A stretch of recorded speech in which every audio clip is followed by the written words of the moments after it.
இங்கே இருக்கிற எல்லோருக்கும் வணக்கம். இந்த உங்களை எல்லாம் நான் வரும்பொழுது என்னை ரொம்ப கலாட்டா பண்ணுவீங்கன்னு பயந்துக்கிட்டே வந்தேன். ஏன்னா வரும்போது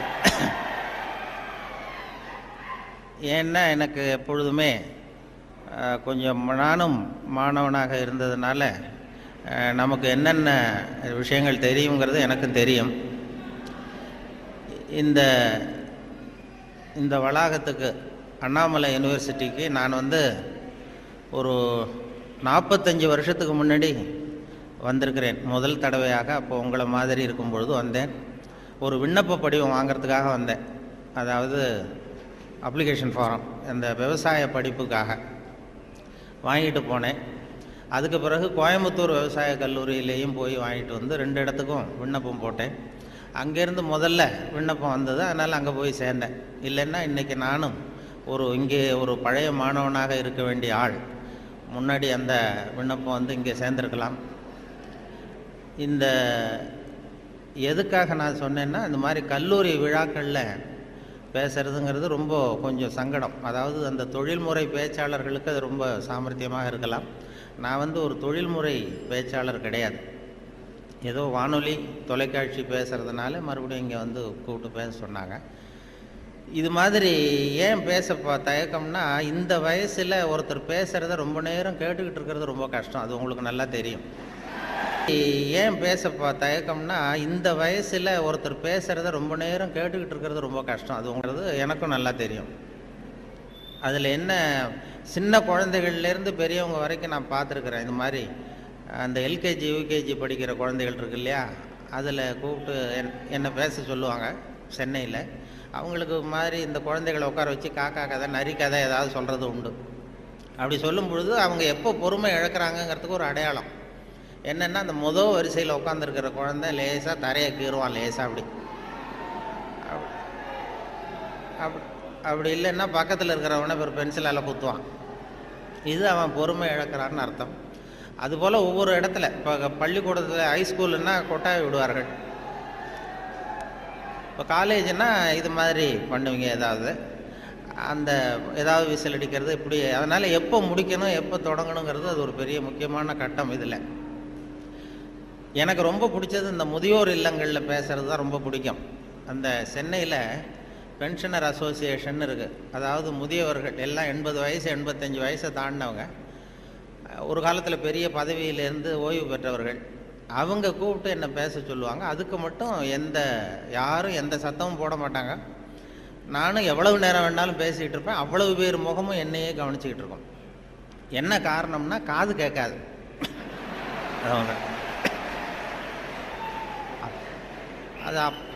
அதனால் அப்படி இருந்தால் அமைதியாக இருக்கலாம். இல்லைன்னா இப்படி. அதனால் இது ஒரு சத்தம்ங்கிறது நம்ம நல்ல ஆக்டிவாக இருக்கிறோங்கிறதுக்கு ஒரு அடையாளம். நான் அதனால் இதில் என்ன பேசுறது எப்படி பேசுறதுங்கிறத பற்றி வரும்பொழுது சொன்னார்கள், நீங்கள் இது மாதிரி பேச்சாளர்கள் சில பேர் கேட்டுக்கிறது உண்டு, நான் எவ்வளோ நேரம் பேசணும்னு நினைக்கிறீங்க அப்படின்னு. அந்த ஆர்கனைசரை அவங்க சொல்லுவாங்க, நீங்கள் எவ்வளோ நேரம் வேணாலும் பேசுங்க சார், நாங்கள் 10 நிமிஷத்துக்கு மேலே உட்காந்துருக்க மாட்டோம் அப்படின்னு சொல்லுகிறவர்கள் உண்டு. இங்கே வரும்பொழுது கேட்டேன், ஒரு மணி நேரத்துக்கு குறையாமல் 3.25 மணி நேரம் பேசணும், அது வரைக்கும் நாங்கள் தாக்கு பிடிப்போம்னு சில பேர் சொன்னாங்க. அது எப்படின்னு சொல்ல முடியாது. இங்கே வரும்பொழுதே ஏதோ உங்கள் பல் கோளரங்கத்துக்கு அவசியம் வாருங்கள்னு ஒரு போர்டு வச்சுருந்தீங்க. இங்கே அண்ணாமலை யூனிவர்சிட்டிக்கு வரும்பொழுது வழியில் பார்த்தேன், உங்கள் பல்லாண்டு காலம் பாதுகாப்பாக இருக்கணுமா அப்படின்னா எங்கள் பல் கோளரங்கத்துக்கு வாங்கோ அப்படின்னு விளம்பரம். அது நான் உடனே பயந்துட்டேன். பத்திரமா இருக்கணும்னா மரியாதையாக வந்துருங்க, இல்லைன்னா பல்லை உடச்சிருவேங்கிறது மாதிரி இருக்குது. நல்லா பாதுகாப்பாகணும், அவசியம் வாங்கணும்னு கூப்பிட்றது மாதிரி, ஏதோ அன்பாக கூப்பிட்றது மாதிரி மிரட்டுறதாக அதை உணர்ந்தேன். உங்களையெல்லாம் பார்க்கும்பொழுது எனக்கு என்னுடைய அந்த பழைய காலம்தான். கோயம்புத்தூர் விவசாய கல்லூரியில் போய் சேர்ந்தது. அப்போ தான் இந்த இந்திய எதிர்ப்பு போராட்டம் பெரிய பிரபலமாக நடந்த 65. அப்போ கோயம்புத்தூரில் நாங்கள் அங்கே அப்போ படிச்சுக்கிட்டு இருந்த நேரம் அது, அந்த காலம். அப்போல்லாம் இந்த ரேகிங் அதுவும் ஒரு பெரிய விஷயமா இருந்தது அப்போல்லாம். இப்போலாம் அது ஒரு பெரிய கட்டுப்பாட்டுக்கு வந்துருக்கு. நான் போய் முதல்ல சேர்ந்ததுமே விவசாய கல்லூரியில் கோயம்புத்தூரில் ஒரு சீனியர் மாணவர்கள் 2-3 பேர் வந்தாங்க. இங்கே கூப்பிட்டு போய் தனியாக அவங்க ரூமுக்கு அழைச்சிட்டு போய் நாங்கள் வந்து ஒன்றும் கலாட்டா பண்ண மாட்டோம், ஒன்றும் கேலி பண்ண மாட்டோம். ஆனால் நாங்கள் வந்து எங்களுடைய ரேங்கிங்கில் ஒரு நாகரிகம் இருக்கும். அதனால் நாங்கள் சொல்கிறத நீ செஞ்சுட்டீங்கன்னா வேறு ஒன்றும் உன்னை தொந்தரவு பண்ண மாட்டோம் அப்படின்னு என்னை பிடிச்சி எடுத்துகிட்டு போனாங்க. நான் அப்பாவித்தனமாக போனேன். என்ன சார் செய்யணும்னு கேட்டேன். அந்த சீனியர் ஸ்டூடெண்ட்ஸ் என்ன சொன்னாங்கன்னா, நாங்கள் வந்து கொஞ்சம் பழைய துணிலாம் வச்சுருக்குறோம், செலவைக்கு போட வேண்டியது. அது அங்கே போய் செலவு கடையில் எங்களுக்காக இதை கொண்டு போய் நீ போட்டுட்டு வரணும், அவ்வளோதான், வேறு ஒன்றும் இல்லை அப்படின்னாங்க. பரவாயில்ல, இவ்வளவு நாகரிகமான ஒரு ரேக்கிங் நடக்குதே அப்படின்னு சொல்லி, இதை எங்கே சார் போடணும், நான் போட்டுறேன், செலவு கடை எங்கே இருக்குன்னா அதுவும் தெரியுது பாரு அப்படின்னு சொல்லி சொன்னாங்க. உடனே அவங்க பழைய துணியெல்லாம் மூட்டையை கட்டி கொண்டு போய் அப்படியே போட்டு நீ ரூமுக்கு போகலாம்ப்பா, வேறு ஒன்றும் நாங்கள் ஒன்றும் பண்ண மாட்டோம்ட்டாங்க. நான் அந்த பழைய துணியை தூக்கிட்டு போய் அங்கே கதவை தட்டி திறந்து விட்ற வெளில வந்தார். இந்தாங்க சார் என்னென்னு கேட்டபோது, இது பழைய துணி செலவுக்காக போட வந்தேன் அப்படின்னேன். யார் கொடுத்தது அப்படின்னு கேட்டார். அந்த பழைய மாணவர்கள், அந்த சீனியர் ஸ்டூடெண்ட்ஸு கொடுத்தாங்கன்னு. கவலைப்படாத, நீ இங்கே வச்சுட்டு போ, நான் பார்த்துக்கிறேன், நான் தான் வார்டன். இது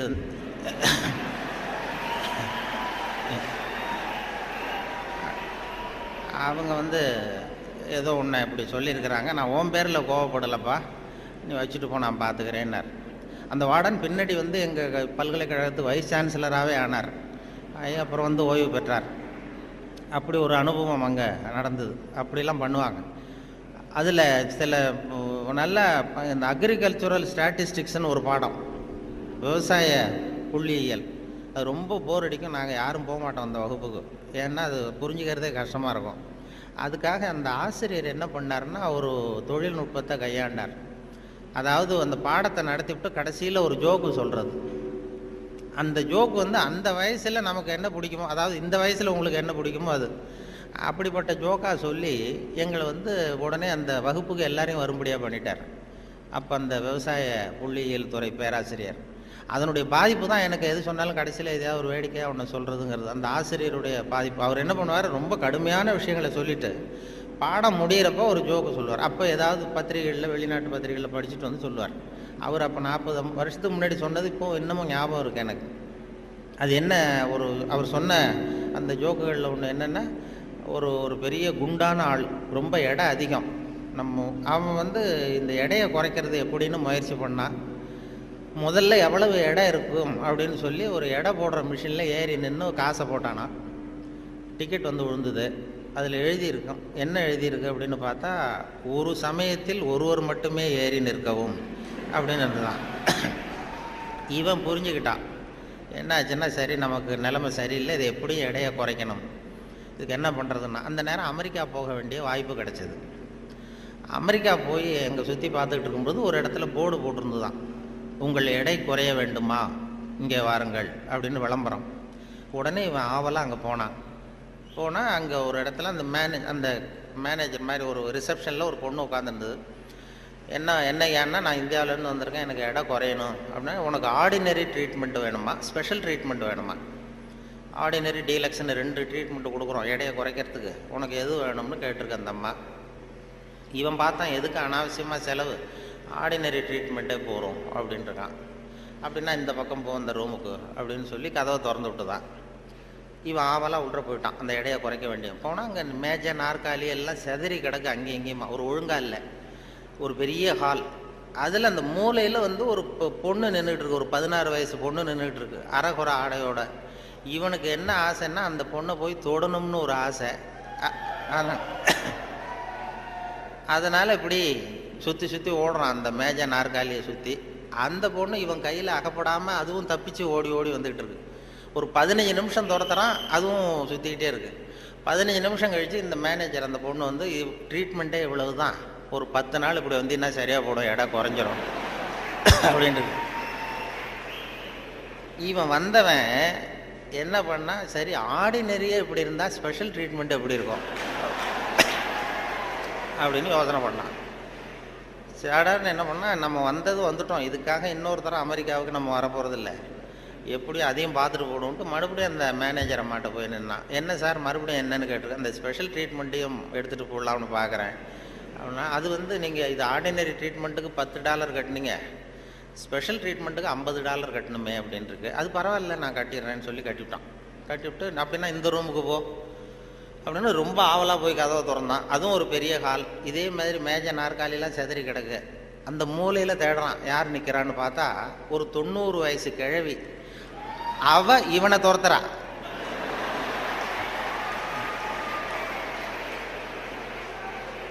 இவன் தப்பிச்சா போறோம்னு சுற்றி சுற்றி ஓடி வரான். சுற்றி வந்து வெளியில் வந்து விறுவிறுக்க ஓடி வந்து போகிறோம் சார் அப்படின்னா, இது ஒரு 4 நாள்லேயே சரியாக போடுங்க உங்களுக்கு அப்படின்ட்டு வந்துட்டான். இதை எங்கள் ஆசிரியர் கோயம்புத்தூர் விவசாய கல்லூரியில் ஒரு பாடத்தை, கடுமையான பாடத்தை நடத்திவிட்டு, அக்ரிகல்ச்சுரல் ஸ்டாட்டிஸ்டிக்ஸுங்கிற பாடத்தை நடத்திட்டு கடைசியில் சொன்ன ஜோக் அது எங்களுக்கு, அதாவது வகுப்புக்கு தவறாமல் போகணுங்கிறதுக்காக அவர் சொன்னது அது. இப்போ அதனுடைய விளைவு என்னென்னா, இப்போ எனக்கு 45 வருஷம் 50 வருஷம் கழித்து அந்த ஜோக்கு ஞாபகம் இருக்குது, பாடம் மறந்து போச்சு. இப்படி தான் வந்து கடுமையான விஷயங்களை வந்து நம்மளை வந்து பண்ணி சொல்லி கொடுக்கறது வழக்கம். அதே போல் எனக்கு இந்த பொறியியல் துறைக்கும் வர வேண்டிய வாய்ப்பு கிடைச்சிது. நம்ம படித்து முடித்ததுமே சில பேர் எங்கள் பெற்றோர்கள் எல்லாரும் ஆலோசனை பண்ணாங்க, பொறியியலுக்கு அனுப்பலாம், இன்ஜினியர் ஆக்கலாம் பையனை அப்படின்னு. அப்புறம் எல்லாம் இப்போ சில பேர் சொன்னாங்க, அதுக்கெல்லாம் நம்ம பையன் சரியாக வரமாட்டான், அதுக்கெல்லாம் கொஞ்சம் புத்திசாலித்தனம் வேணும் அப்படி இப்படின்னு சொல்லி அதுதான் பண்ணி விட்டாங்க.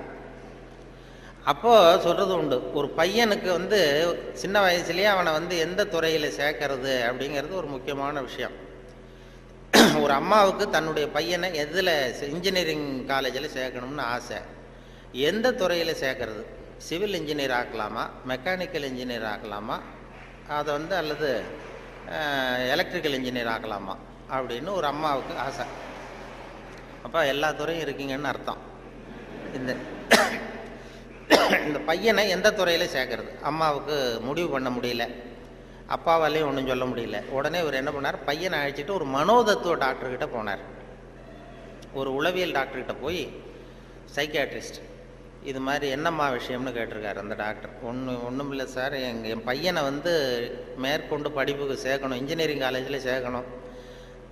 சிவில் இன்ஜினியர் தேவலாமா, மெக்கானிக்கல் இன்ஜினியரா, எலக்ட்ரிக்கல் இன்ஜினியரா, எது இவனுடைய சுபாவத்துக்கு தகுந்தாப்புல நீங்கள் வந்து ஒரு துறையை சொன்னீங்கன்னா அது ஈஸியாக இருக்கும் படிக்கிறதுக்கு.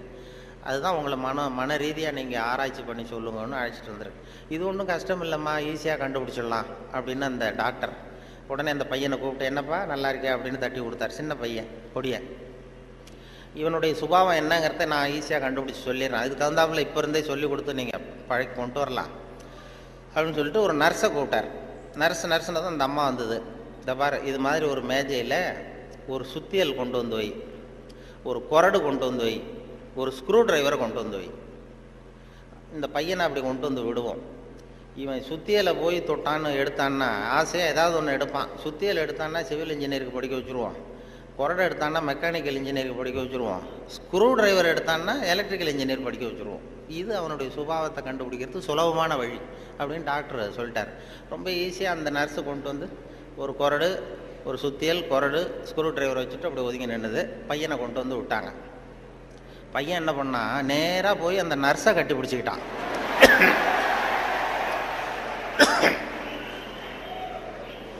உடனே அந்த டாக்டர் சொன்னாராம், இவனை வந்து டாக்டருக்கு படிக்க வச்சுருங்க,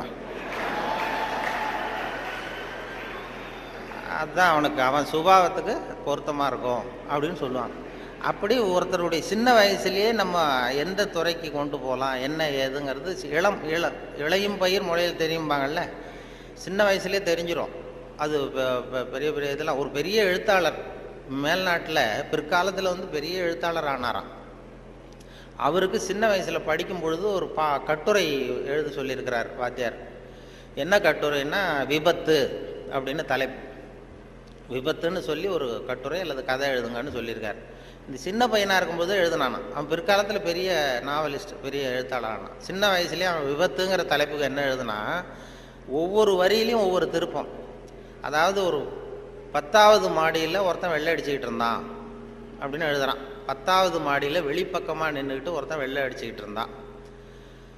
துரதிர்ஷ்டவசமாக அந்த வெள்ளை அடித்தவன் கால் தவறி கீழே விழுகிறான், விழுந்துக்கிட்டு இருக்கான்.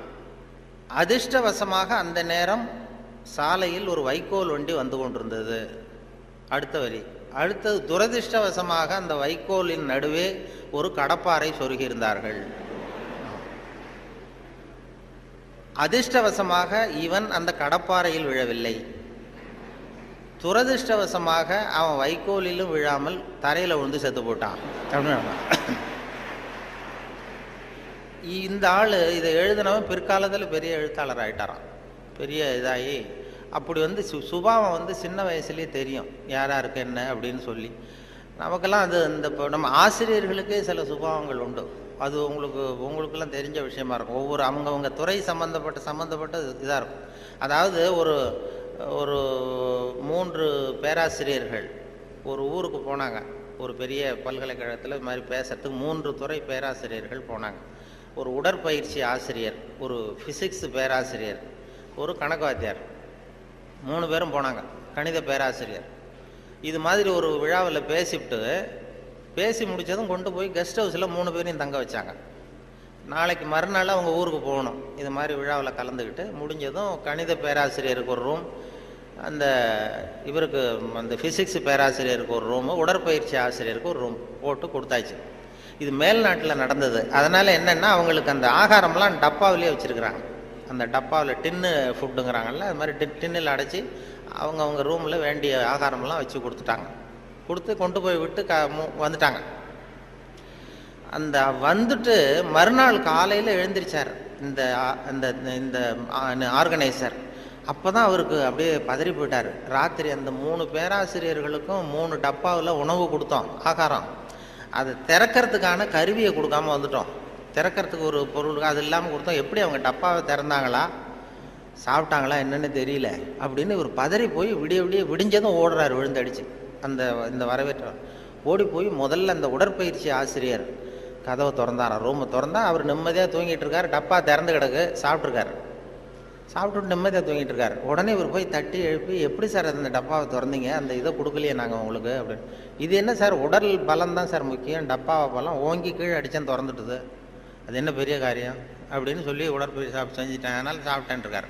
பரவாயில்ல சார் அப்படின்னு சொல்லி அடுத்த ரூமுக்கு ஓடிருக்கார். அங்கே ஃபிசிக்ஸ் வாத்தியார் உட்காந்துருக்கார். அவரும் அதே மாதிரி நிம்மதியாக தூங்கியிருக்காரு. இது டப்பா திறந்து கிடக்கு. போய் திறந்து, எப்படி சார் திறந்தீங்க நீங்கள் டப்பாவை அப்படின்னா, அது என்ன சார், எந்த இடத்துல ப்ரெஷர் கொடுக்கணும்னு எனக்கு தெரியும், அந்த இடத்துல அழுத்தினா திறந்துட்டுது டப்பா, அது நமக்கு டெக்னிக்கு வந்தது தானே அப்படின்னு அந்த திறந்து சாப்பிட்டேன்ட்டார். இவர் அப்பாடா நிம்மதியாக போச்சு. அடுத்தது கணக்கு வாத்தியார் ரூமுக்கு ஓடினார். அங்கே போனால் அவர் தூங்கவும் இல்லை, டப்பாவும் திறக்கலை, மூடியே இருக்கு. என்ன பண்ணுறீங்க அப்படின்னு சொல்லி அந்த கணக்கு ஏதோ ஒரு எழுதிட்டு இருக்காரு பேப்பரில். கணக்கு வாத்தியார், என்ன சார் பண்ணிட்டு இருக்கீங்க அப்படின்னு கேட்டிருக்காரு. அவர் ஒன்றும் இல்லை, அஸ்யூம் தி டப்பா இஸ் ஓப்பன் அப்படின்னு சொல்லி மேற்கொண்டு கணக்கு போட்டுக்கிட்டு இருக்கார் சார் அப்படின்னாராம். இது ஒவ்வொருத்தருக்கும் ஒரு சுபாவங்கிறது அது இயல்பாக அமையிறது. ஆசிரியர்களுக்கு எல்லாருக்குமே அப்படி அமையிறது. என்னோட படித்தவர்கள் இன்னைக்கு பல பேர், ஒருத்தன் தான் சின்ன வயசில் ஒரு பையன் ஜானகிராமன் ஒருத்தன் பக்கத்தில் என்ன பென்சிலாலேயே குத்திக்கிட்டு இருப்பான். இன்னைக்கு அவன் கும்பகோணத்தில் இன்னைக்கு பெரிய டாக்டர், எல்லாருக்கும் ஊசி போட்டுக்கிட்டுறான். அப்படி சின்ன வயசுலேயே சுபாவம், அங்கே யார் எப்படி வருவாங்க அப்படின்னு தெரியும். அவங்களுடைய அந்த படிக்கும் பொழுதே அந்த இது தெரியும். என்னோட படித்தவர்கள் நிறைய பேர் அது மாதிரி ஒவ்வொரு துறையில் வந்திருக்கிறாங்க. சில பேர் இந்த நான் சொன்னது மாதிரி மேல்நாட்டில் ஒரு பெரிய பிரபலமான வக்கீல். அந்த வக்கீல் சின்ன வயசு அவர்கிட்ட வாதாடுறதுக்கு எல்லாரும் பயப்படுவாங்களாம். அந்த வக்கீல் சின்ன வயசில் எப்படி இருந்தான் அப்படின்னு சொல்லி அவங்க அம்மா சொல்லியிருக்கிறாங்க ஒரு பேட்டியில். அவங்க இந்த பையன் இவன் சின்ன வயசுலேயே வருங்காலத்தில் பெரிய வக்கீல் ஆகிடுவான்னு எனக்கு தெரியும் அப்படின்னு சொல்லியிருக்கிறாங்க. என்ன பண்ணான்னா, அப்பா பேப்பர் படிச்சுட்டு உட்காந்துருக்காரு, அம்மா சமயக்கட்டில் இருக்கிறாங்க. இவன் பையன் அவன் ரூமில் இங்கே ஏதோ பண்ணிகிட்டு இருக்கான். ஒரு பூனை வீல்னு கத்திக்கிட்டு இருக்கு. அம்மா கதறிக்கிட்டு இருக்க ஒரு பூனை. உடனே அம்மாவுக்கு புரிஞ்சு போச்சு, டேய் அந்த பூனை வாழை பிடிச்சி இழுக்காதரா அப்படின்னு கத்திருக்கு அந்த அம்மா. பூனை வாழை பிடிச்சி இழுக்காதரன்னு. ஆமாம், இங்கேயும் சில பூனைகள் இருக்கு, அது வாழை யாரும் பிடிச்சி இழுத்துறாதீங்க. அது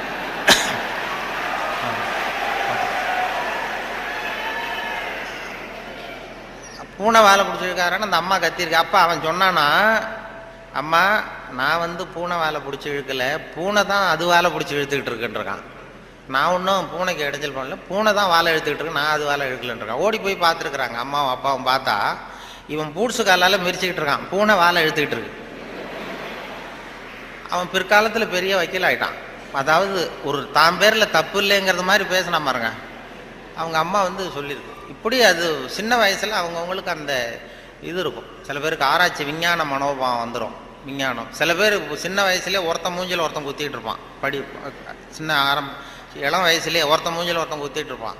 அவங்கெல்லாம் பிற்காலத்தில் சட்டசபைக்கு வரலாம். சட்டசபைக்கு வந்து பெரிய அவங்க சுபாவத்துக்கு தகுந்த மாதிரி ஒரு துறையை தேர்ந்தெடுக்கணும். அதனால் இதில் எல்லாம் இப்போ பொறியியல் மாணவர்கள் தான் இருக்கிறாங்களா, எல்லாரும் கலந்துருக்கிறாங்களான்னு தெரியல. ஏன்னா நீங்கள்லாம் ரொம்ப கொடுத்து வச்சவர்கள். இந்த பள்ளிக்கூடத்தில் இப்படிப்பட்ட ஒரு பெரிய நிறுவனத்தில் படித்தவங்கலாம் இன்றைக்கி பெரிய பெரிய அளவில் இருக்கிறாங்க. அதனுடைய ஒரு விழா கொண்டாடுதுன்னா அதெல்லாம் ரொம்ப மரியாதை மதிப்பாக உள்ளது. என்னை பற்றி அறிமுகப்படுத்தினவர் ஏதோ நான் பெருசாக என்னை பற்றி ரொம்ப பெருமையாக சொன்னார். அவர் அவ்வளவு பெருமையாக சொன்னதுக்கு காரணம் என்னென்னா அவ்வளவு நானே எழுதி கொடுத்தது. வேற அது ஏன்னா வந்ததுமே ஒரு பேப்பரை கொடுத்து, அந்த கெஸ்ட் ஹவுஸு போகும்பொழுது ஒரு 2 பேப்பரை கொடுத்து உன்னை பற்றி எழுதிட்டு வான்னு சொல்லி கொடுத்து அனுப்புனார். உடனே எழுதிட்டு வந்து கொடுத்தேன். அப்படியே படித்தார். அது இவ்வளவு தூரம் விடாமல் சொல்லுவார்னு தெரிஞ்சிருந்தால் இன்னும் கூட எழுதி கொடுத்துருக்கலாம் கொஞ்சம். அது என்ன அதில் வேற இவரை பற்றி அறிமுகப்படுத்துறதுக்கே இது அவசியம் இல்லை, எல்லாருக்கும் தெரியும், இருந்தாலும் சொல்கிறேன் அப்படின்னு சொல்லி அவர் அதை படிக்கிறது. இது ஒரு சம்பிரதாயம்தான். ஒரு கூப்பிடும்பொழுது ஒரு இதில் அதே போல் உட்காந்து பேசுகிறியா நின்றுட்டு பேசுகிறியான்னு வேற கேட்டாங்க. அது எப்படி நீங்கள் ஏற்பாடு பண்ணியிருக்கிறீங்களோ அப்படி பேசிடுறோம் சார், இதில் என்ன அப்படின்னு 2 இருந்தது. உட்காந்து பேசு. ஏன்னா இந்த பேச்சாளர்கள் கடவுளுக்கு தான் 3 கோலங்கள் சொல்லுவாங்க. நின்ற கோலம், அமர்ந்த கோலம், கிடந்த கோலம் அப்படின்னு இந்த ஆன்மீகத்தில் சொல்லுவாங்க. நின்ற கோலத்தில் அருள் பண்ணுறவர் யார்? திருப்பதி வெங்கடாஜலபதி அப்படி வைங்களேன். அமர்ந்த கோலம்னு பார்த்தா ஐயப்ப சாமி அமர்ந்த கோலம். இதை தவிர கிடந்த கோலத்தில் அருள் பண்ணுற சாமி இருக்குது. அது என்னென்னா ஸ்ரீரங்கம் பள்ளிகொண்ட பெருமாள். அது வந்து படுத்திருக்கும். இப்படி 3 கோலத்தில் ஆண்டவன் கோலங்கள் உண்டு. அது எதுக்கு சொல்கிறேன்னா, அதே மாதிரி நம்ம ஊரில் பேச்சாளர்களுக்கும் 3 கோலங்கள் உண்டு. அது நின்ற கோலத்தில் பேசுகிறவர்கள் அரசியல்வாதிகள். அவங்களுக்கு நின்னா தான் பேச்சு வரும், உட்காந்து பேச்சு. அமர்ந்த கோலத்தில் பேசுகிறவங்க ஆன்மீகவாதிகள். இப்போ நடமாடும் பல்கலைக்கழகம் நாவலர் நெடுஞ்செழியன் இருந்தார் இல்லையா, இங்கே படித்தவர். அவர் வந்து ரேடியோவுக்கு பேச வந்தார். அமைச்சராக இருக்கும்பொழுது திருக்குறளுக்கு உரை எழுதினார். அப்போ நான் கூப்பிட்டு ரேடியோவில் அவரை பேட்டி எடுத்து பதிவு பண்ண வேண்டிய பொறுப்பு எனக்கு. அவரை கூப்பிட்டுட்டு வந்து அறையில் உட்கார வச்சு பேசிகிட்டு இருக்கோம். அது மாதிரி பதிவு பண்ணுறதுக்கு போகிறேன். அப்படி போய் உட்கார வச்சா வானொலி நிலையத்தில் இப்படி தான் ஏற்பாடு பண்ணி வச்சுருப்போம். உட்காந்து பேசுனா, தம்பி இங்கே வா, நான் வந்து எனக்கு உட்காந்தா பேச்சு வராது, நின்றுக்கிட்டே பேசிடுறேன், இந்த மைக்கை கொஞ்சம் தூக்கி வசதி வையினார். அப்புறம் அவர் உயரத்துக்கு மைக்கை தூக்கி வச்சு அப்புறம் பதிவு பண்ணேன். இது அவங்களுக்கு பழக்கத்தில் மேடையில் நடமாடும் பல்கலைக்கழகம் எதை வேணாலும் பேசுவார். உட்காந்தா கொஞ்சம் தயக்கம் வந்தது.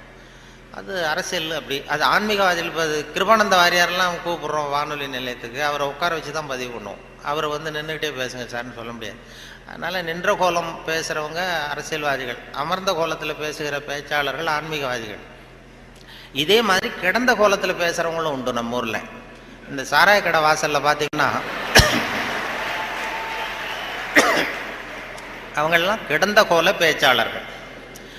நல்ல வேலையாக என்னை வந்து நீ கிடந்த கோலத்தில் பேசுன்னு சொல்லாமல் இங்கே 2 கோலத்துக்கு ஏற்பாடு பண்ணி வச்சுருக்கிறாங்க. நின்ற கோலம், அமர்ந்த கோலம். இப்படி ஒரு படுக்கையை போட்டு வச்சுட்டா இங்கே வரக்கூடிய பேச்சாளர்கள் எது பிடிக்குதோ அப்படி பேசிகிட்டு இருக்கலாம். அது வசதி. ஏன்னா இது ரொம்ப விரிவான ஒரு என்னமோ 70 mm மாதிரி இருக்குன்னு சொன்னார், வரும்போது சொன்னாங்க. அது அதுவும் இந்த துணைவேந்தர் ரொம்ப கலை நுணுக்கத்தோடு இதை பண்ணியிருக்கிறார், இன்னும் நிறைய வேலையெல்லாம் இருக்குது இல்லை அப்படின்னு சொல்லி ரொம்ப பெருமையாக சொன்னார்கள்.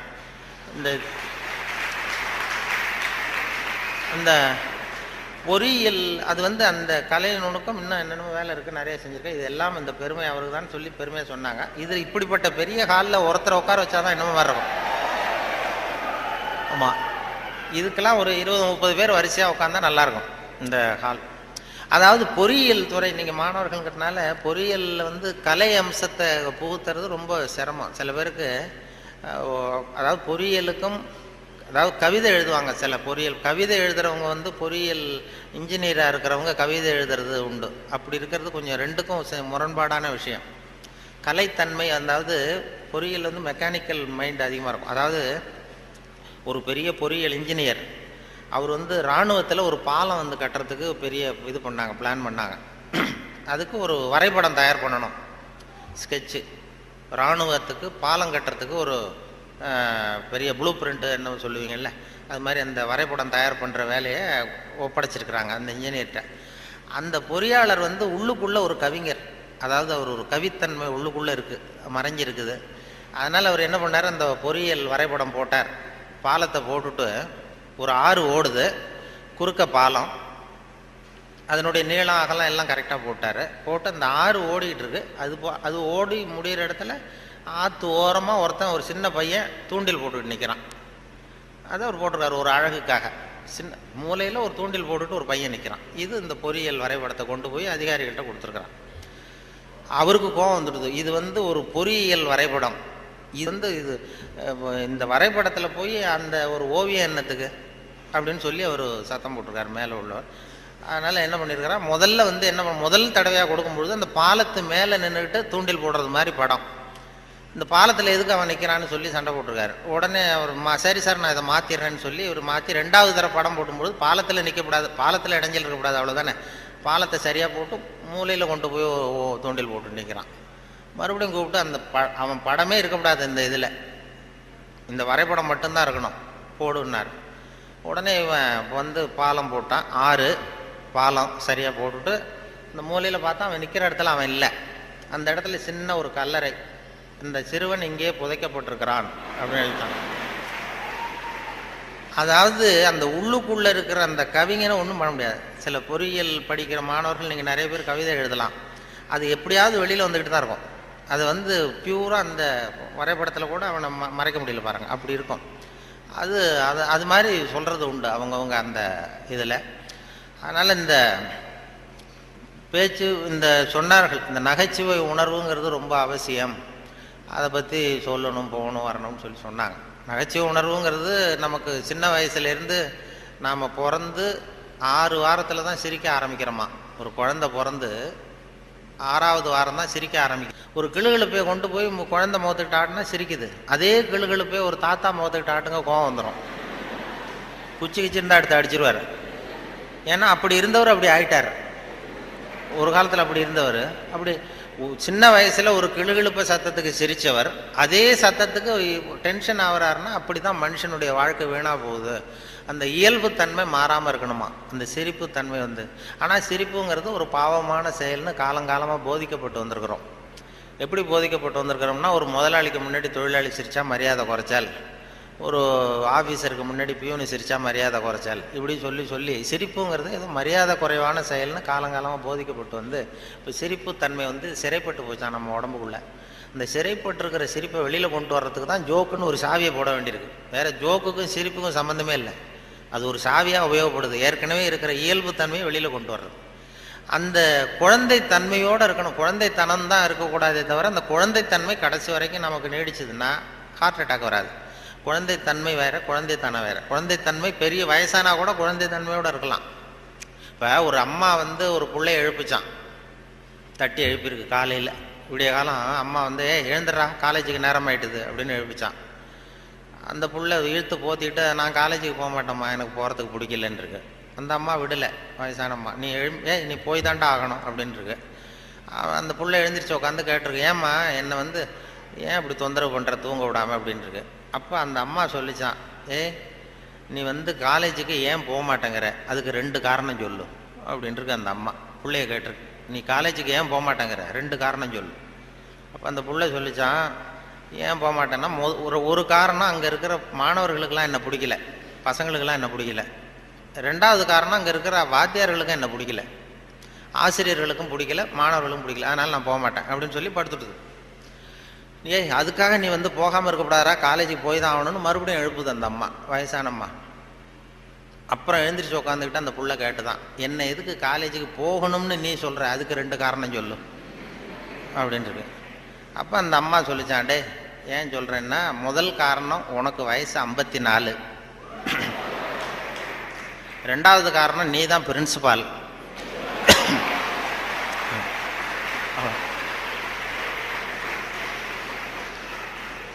அதாவது 54 வயசுலேயும் அவர் குழந்தைத்தன்மையோடு இருக்கார் பாருங்க. அவங்க அம்மாவுக்கு அது புள்ள தானே, அதுதான் குழந்தைத்தன்மைங்கிறது, குழந்தைத்தனம் இல்லை. அது குழந்தைத்தனங்கிறது வேற, குழந்தை தன்மைங்கிறது வேற. அந்த குழந்தைத்தன்மை மாறாமல் மனுஷன் வாழணும்னு சொல்லி இப்போ சொல்கிறாங்க. நமக்கு வருகிற நோய் நொடிக்கெல்லாம் அதுதான் காரணம். இப்போ ஹார்ட் அட்டாக் திடீர்னு வர்றதுக்கு அதுதான் காரணம். மன இருக்கம் வரக்கூடாது. குழந்தைய எல்லாரையும் குழந்தையாக்க முடியாது, ஆனால் குழந்தைத்தன்மையை நம்ம வளர்த்துக்கலாம். இந்த 200 தடவை சிரிப்பு தன்மையை இருந்துகிட்டு இருக்கலாம். எல்லாரையும் குழந்தையாக்கிறதுக்கு வழி விஞ்ஞானத்தில் இது வரைக்கும் வழி கிடையாது. ஒரு டாக்டர் கண்டுபிடிச்சாராம். ஒரு டாக்டர் என்ன கண்டுபிடிச்சாருன்னா, ஒரு மாத்திரை சாப்பிட்டா 1 வயசு குறையும் அப்படின்னு ஒரு மாத்திரையை கண்டுபிடிச்சாராம் ஒரு டாக்டர். ஒரு மாத்திரை சாப்பிட்டீங்கன்னா 1 வயசு குறையும். உடனே ஒரு பாட்டியம்மா போச்சு, 90 வயசு பாட்டி, எனக்கு ஒரு பாட்டில் மாத்திரை கொடுங்க டாக்டர் அப்படின்னு வாங்கிட்டு வந்துருக்கு. வாங்கிட்டு வந்து ஒரு மாத்திரை சாப்பிட்டா 1 வயசு குறையும்னாரா. மறுநாள் ஒரு 30 வயசு பொண்ணாக மாறி இது போயிருக்கு. நாள் 90 வயசு பாட்டியாக போச்சு, 30 வயசு பொண்ணாக மாறி அதே டாக்டர்கிட்ட போச்சு. இடுப்பில் ஒரு வயசு கை குழந்தை, அது சட்டை கிட்ட போடாமல் கட்டை வரல வாயில் வச்சுட்டு உட்காந்துருக்கு. தூக்கிக்கிட்டு அதே டாக்டர்கிட்ட போயிருக்கு. போனதும் அந்த டாக்டர்கிட்ட சொன்ன, ஏம்மா வந்திருக்கேன்னு கேட்டார். ஒன்றும் இல்லை டாக்டர், நேற்று உங்ககிட்ட வந்தேன், மாத்திரை கேட்டேன், ஒரு மாத்திரை சாப்பிட்டா 1 வயசு குறையும். நீங்கள் நான் ஒரு பாட்டில் மாத்திரை வாங்கிட்டு போனேன், ஏதோ ஒரு ஆர்வத்தில் ஒரு 30-40 மாத்திரையை சேர்த்து சாப்பிட்டேன், அதனால் இப்படி ஐட்டம் பாருங்கள் அப்படின்ட்டு. டாக்டர் சொன்னார், இதுக்கு ஏமா வருத்தப்படுற, எல்லாரும் வயசு குறையணும்னு தான் நினைக்கிறாங்க, உனக்கு வயசு குறைஞ்சிட்டது, சந்தோஷப்படும், இதுக்கே மறுபடியும் என்னை தேடிட்டு வந்தேன்னா.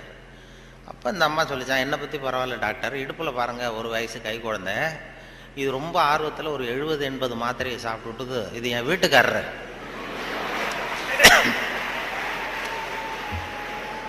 இது இப்படியே உட்காந்துக்கிட்டே இறங்க மாட்டேங்குது, நான் எங்கே தூக்கிட்டு போகிறது, எதையாவது ஒரு மாத்திரையை கொடுத்து இறக்கி விடுங்க டாக்டர், அப்போ தான் நாம் பார்த்தேன், அதுக்காக தான் வந்தேன்னு தான். அதாவது இயற்கைக்கு மாறாக நம்ம போனோம்னா இப்படிப்பட்ட பிரச்சனையெல்லாம் வந்துடும். அப்புறம் வழியில் போகும்போது இடுப்பில் ஒரு குழந்தைய தூக்கிட்டு வந்தால் நம்ம கேட்கணும் அந்த அம்மாட்ட, ஏம்மா இது ஏன் உன் பிள்ளையா உங்கள் வீட்டுக்காரரான்னு கேட்கணும். அப்படி குழப்பம் வந்துடும். இயற்கையை மாற்ற முடியாது, ஆனால் அந்த குழந்தை தன்மையை நம்ம கொண்டு வரலாம், அதுக்காக சொல்லுவாங்க. ஏன்னா இதய நோய் இன்றைக்கி வராதவர்கள் 2 பேருக்கு வர்றதில்லை. ஹார்ட் அட்டாக் வராத குரூப் யாருன்னா, இந்த நரிக்குறவர்களுக்கு இது வரைக்கும் வந்ததே கிடையாது இதய நோய். வாழ்க்கையை ரொம்ப லேசாக எடுத்துக்கிறவங்க. அவங்களுக்கு வெற்றியும் சந்தோஷத்தை தரும், தோல்வியும் சந்தோஷத்தை தரும். அது இப்போ எங்கள் ஊரில் எல்லாம் இந்த துப்பாக்கி சுடுறதுக்கு, இந்த வேட்டைக்கு துப்பாக்கி வச்சுருப்போம் எங்கள் ஊர் பக்கம் அந்த காட்டில். அது நரிக்குறவர் சுடுவாங்க, கூட்டமாக பறந்து போகிறப்ப சுட்டால் ஒரு பறவை விழுந்ததுன்னா சந்தோஷப்படுவார், துள்ளுவார். அதே மாதிரி தப்பிச்சு போனாலும் துள்ளுவார், ஆஹா எவ்வளோ அருமையாக போகுதுன்னு. நமக்கு தான் பயமாக இருக்கும், ஐயோ ஒரு குண்டு வேஸ்ட் ஆகிட்டுதுன்னு. அதனால் நரிக்குறவர்களுக்கு வர்றதில்லை. அதே மாதிரி இன்னொரு குரூப்புக்கு ஹார்ட் அட்டாக் இது வரைக்கும் வந்ததில்லை. மருத்துவ உண்மை யாருன்னா, பைத்தியக்காரனுக்கு வந்ததே கிடையாது. பைத்தியக்காரங்களுக்கு இது வரைக்கும் ஹார்ட் அட்டாக்கே வந்ததில்லை. ஏன்னா அவங்க எதுவாக ஆக நினைக்கிறார்களோ அதுவும் ஆயிடுறாங்க. அவங்க இப்போ நான் இந்த நாட்டுக்கு பிரதம மந்திரி ஆகணும்னு நினைக்கிறேன்னா, நான் எந்த கட்சியில் சேர்றது, எங்கே போகிறது, எப்படி பண்ணுறதுன்னு நான் டென்ஷன் ஆகிடுறேன். அதாவது என் இருதயத்துக்கு அதிகமாக வேலை கொடுக்குறேன். ஒரு துடிப்புக்கும் இன்னொரு துடிப்புக்கும் நடுவில் இருக்கிற ஓய்வு தான் என்னுடைய ஆயுளை நிர்ணயம் பண்ணுது. நான் பிரதம மந்திரி ஆகணுங்கிற ஆவலில் எனக்கு துடிப்பை அதிகமாக்கி ஆயுளை குறைச்சிக்கிறேன், ஹார்ட் அட்டாக் வந்துடுது. ஆனால் ஒரு பைத்தியக்காரன் பிரதம மந்திரி ஆகணும்னு நினைக்கிறான்னு வைங்க, அவன் ஆனதாகவே நினச்சிட்றான். அவனுக்கு முயற்சி தேவைப்படாது. எதுவாகணும்னு நினைக்கிறானோ அதுவும் ஆயிடலாம். ஒரு சினிமா நடிகர் ஆகணும்னு பைத்தியம் பிடிச்சதுன்னா, நான் தான் ரஜினிகாந்த் அப்படிம்பா. அதாவது அது மாதிரி ஆகிடும். அந்த அந்த மன அளவில் அந்த நிறைவு வந்துடுறதுனால அவங்களுக்கு இதய நோய் வர்றதில்லை. இது அவங்கள்ட்டேருந்து நாம் கற்றுக்க வேண்டியதான். அதனால தான் எதையும் லேசாக எடுத்துங்கன்னு சொல்லி இப்போ இந்த காலத்தில் எல்லாரும் உபதேசம் பண்ண ஆரம்பிச்சுட்டாங்க. அதாவது இப்போ சித்த சுவாதீனத்துடன் கூடிய பைத்தியத்தன்மையுடன் வாழ கற்றுக்கொள்ளுங்கள் அப்படிங்கிறது இந்த காலத்து மனிதர்களுக்கு சொல்லப்படுகிற உபதேசம். சித்த சுவாதீனத்துடன் கூடிய பைத்தியத்தன்மையுடன் வாழ கற்றுக்கொள்ளுங்கள் அப்படின்னா, அது என்ன பைத்தியத்தன்மை சித்த சுவாதீனம்னா, நாம் சித்த சுவாதீனமாக இருக்கணும், இன்னொருத்தர் பைத்தியக்காரத்தனமாக பேசினா ஒத்துக்கணுமா? இப்போ உங்கள் வீட்டில் அல்லது உங்கள் நண்பர்கள்ட்ட யார்ட்டையோ கேட்குறீங்க, 8ஐயும் 3ஐயும் பெருக்குனா என்னன்னு கேட்குறீங்க. 8ம் 3ம் பெருக்குனா 23ன்னு சொல்கிறாருன்னு வைங்க, உடனே நீங்கள் சண்டைக்கு போகக்கூடாது. தப்பு, நீ சொல்கிறது தப்புன்னு சண்டை போகக்கூடாது. பரவாயில்ல, நீ 23ன்னு இது நினச்சிருக்க, நான் 24ன்னு எனக்கு சொல்லி கொடுத்துருக்குறாங்க. சரி, உங்கள் வாத்தியார் அப்படி சொல்லி கொடுத்துருக்காரு, எங்கள் வாத்தியார் அப்படி சொல்லி கொடுத்துருக்காரு, ஒன்று தானே வித்தியாசம், அதுவும் வாய்ப்பாட்டில் எத்தனையோ எடிஷன்லாம் இருக்குது இல்லையா, அதனால் பரவாயில்ல அப்படின்ட்டு போயிடணும். இதுதான் சித்த சுவாதீனத்துடன் கூடிய 24 தான் உண்மைங்கிறது தெரியும் நமக்கு, சரிங்கிறது. 23ஐயும் சரின்னு ஒத்துக்கிறோம் பாருங்கள், அதை தான் சித்த சுவாதீனத்துடன் கூடிய. அப்படி இருக்கிறவங்களுக்கு இதய நோய் வராதான். அது துல்லியம்ங்கிறது அதில் வேணும். அதாவது இப்போ ஒரு மாணவன் படிச்சுட்டு இன்டர்வியூக்கு போனான், ஒரு பேங்க் உத்தியோகம். அங்கே கேள்வி கேட்டாங்க, 8ஐயும் 3ஐயும் பெருக்குனா என்னப்பான்னு. அவன் சொன்னான், 8ஐயும் 3ஐயும் பெருக்குனா 23ன்னு சொல்லிட்டான், வாய் தவறி சொல்லிட்டான். சரி, போயிட்டு வான்ட்டாங்க இன்டர்வியூவில். வெளியில் வரும்பொழுது யோசித்தான், இது என்ன ஒரு சின்ன கணக்கு தானே கேட்டாங்க, இது தப்பாக சொல்லிட்டோமே, 8/3/23 சொல்லிட்டோமே, இது கூட தெரியலன்னா நமக்கு எப்படி பேங்க்கில் வேலை கிடைக்கும்? நிச்சயமாக நமக்கு இந்த வேலை இல்லை, ஏதோ உளறிவிட்டோம் அப்படின்னு சொல்லி போயிட்டான் வீட்டுக்கு. வீட்டுக்கு போனால் ஒரு வாரத்தில் அப்பாயின்மெண்ட் ஆர்டர் வந்துட்டுது அவனுக்கு, நீ வந்து வேலையில் சேர்ந்துக்கிடான்னு. உடனே அப்போ அவன் நினச்சானா, சரி நாம் பதில் சொன்னதை அவரும் சரியாக காதில் வாங்கலை போல இருக்கு, கேள்வி கேட்டவரும், அதனால் இதை சொல்லிடக்கூடாது, பேசாமல் போய் வேலையில் சேர்ந்துருவோம் அப்படின்னு போய் நேராக போய் வேலையில் சேர்ந்துட்டான். சேர்ந்து வேலை பர்மனெண்ட் ஆனதுக்கப்புறம் அந்த மேனேஜர்கிட்ட போய் உக்காந்தான். சார், அன்னைக்கு இன்டர்வியூக்கு வந்தப்போ என்ன ஒரு கேள்வி கேட்டீங்க, 8/3 பேருக்குன்னா என்னென்னு, நான் வாய் தவறி 23ன்னு சொல்லிட்டேன், நீங்களும் சரியாக கவனிக்கலை போட்டிருக்கு சார், எனக்கு வேலை கொடுத்துட்டீங்க, ரொம்ப தேங்க்ஸ் அப்படின்றான். இனிமேல் ஒன்றும் பண்ண முடியாதுன்னு. அப்போ அந்த மேனேஜர் சொன்னார், அப்படி இல்லைப்பா, அன்னைக்கு இன்டர்வியூக்கு வந்தது ஒன்றையும் சேர்த்து 294 பேர் வந்தீங்க இன்டர்வியூக்கு, நான் 294 பேர்கிட்ட இந்த கேள்வி கேட்டேன், 8/3 பேருக்குன்னா என்னென்னு, நீ சொன்னது தான் நியரஸ்ட் கரெக்ட் ஆன்சர், நான் அதனால தான் வேலை கொடுத்தேன், நான் ஒன்றும் தப்பாக பண்ணிவிடல அப்படின்னா. அதாவது வாழ்க்கையில் வெற்றி பெறணும், இதய நோய் வரக்கூடாது, ஹார்ட் அட்டாக் வரக்கூடாதுன்னு நினைக்கிறவர்கள் நியரஸ்ட் கரெக்ட் ஆன்சரை தான் பார்க்கணுமா. வாழ்க்கையில் நியரஸ்ட் கரெக்ட் ஆன்சர் பார்க்குற மனோபாவம் வந்து இதயத்தை நல்லா வச்சுருக்கோம். ஆனால் அறிவியலில் அப்படி பார்க்கக்கூடாது. அறிவியலில் ரொம்ப துல்லியம் அவசியம். இப்போ உங்கள் பொறியியல் சம்மந்தப்பட்ட விஷயங்கள்லையோ அறிவியல் சம்மந்தப்பட்டதில் துல்லியம் தான் முக்கியம், அதில் போய் நியரஸ்ட் கரெக்ட் ஆன்சர் பார்க்கக்கூடாது. வாழ்க்கைங்கிற கணக்கில் நியரஸ்ட் கரெக்ட் ஆன்சர் தான் பார்க்கணும், ரொம்ப துல்லியமாக எதையும் பார்க்கக்கூடாது. அறிவியல் வந்து துல்லியம் போச்சுன்னா போச்சு. இப்போ நம்ம ஒரு ராக்கெட் விடுறோம், செவ்வாய் கிரகத்துக்கு விட்டோம், புதன் கிரகத்தில் போய் இறங்கிட்டது, பரவாயில்ல ஒரு கிரகம் தானே வித்தியாசம் அப்படின்னு, அதில் போய் அப்படி போகக்கூடாது. செவ்வாய்க்கு அடுத்தது புதன் தானே பரவாயில்லன்னு அப்படி போக முடியாது. அறிவியலில் துல்லியம் முக்கியம். வாழ்க்கைங்கிற விளையாட்டில் இந்த பர்ஃபெக்ஷன் பார்க்காதீங்கோ. பர்ஃபெக்ஷன் ஒன்று உலகத்தில் ஒன்றுமே கிடையாதான். பர்ஃபெக்ஷன் நானாக என் மனசில் ஒரு உருவத்தை வரைஞ்சிக்க வேண்டியது, படத்தை போட்டுக்கிறது, அதே மாதிரி எதிரில் இருக்கிறது இருக்கான்னு நான் பார்க்குறேன், நான் உள்ளுக்குள்ளே என்ன வரைஞ்சிருக்கணும் அதே மாதிரி இருந்ததுன்னா பர்ஃபெக்ட்னு சொல்கிறேன், அது இல்லைன்னா அது சரியில்லைங்கிறேன். அதாவது கோளாறு நான் வரைஞ்ச படத்தில் இருக்கே தவிர பொருள் இல்லை. உலகத்தில் எது எப்படி இருக்கணுமோ அது அப்படி தான் இருக்குது. அழகாக இருக்கிற பொருளை நீங்கள் விரும்புவதில்லை, அழகாக இருக்கிற பொருளை நீங்கள் விரும்புவதில்லை, நீங்கள் விரும்புகிற பொருள் அழகாக இருக்கிறது அப்படிங்கிறது தான் உண்மை. அதனால தான் ஒரு நீக்ரோவுக்கு அவங்க புள்ள வந்து அழகாக இருக்குது, நமக்கு நம்ம பார்வைக்கு வித்தியாசமாக தெரியுது. அதனால் அந்த அழகுங்கிறதெல்லாம் வாழ்க்கைங்கிற கணக்கில் அந்த ரொம்ப துல்லியமெல்லாம் பார்த்து வாழ்க்கையை வீணாக்கி கொள்ளாதீர்கள்னு சொல்லுவாங்க. ஏன்னா மனிதனுக்கு வந்து இன்னும் சரியான விளக்கம் யாருமே கொடுத்ததில்லை. கிரேக்க அறிஞர்கள் தான் பெரிய அந்த வரைவிலக்கணம் வகுக்கிறதுல ரொம்ப கெட்டிக்காரங்களாம். கிரேக்க அறிஞர்கள் ஒவ்வொன்றுக்கும் டெஃபனேஷன் வகுக்கிறதுல.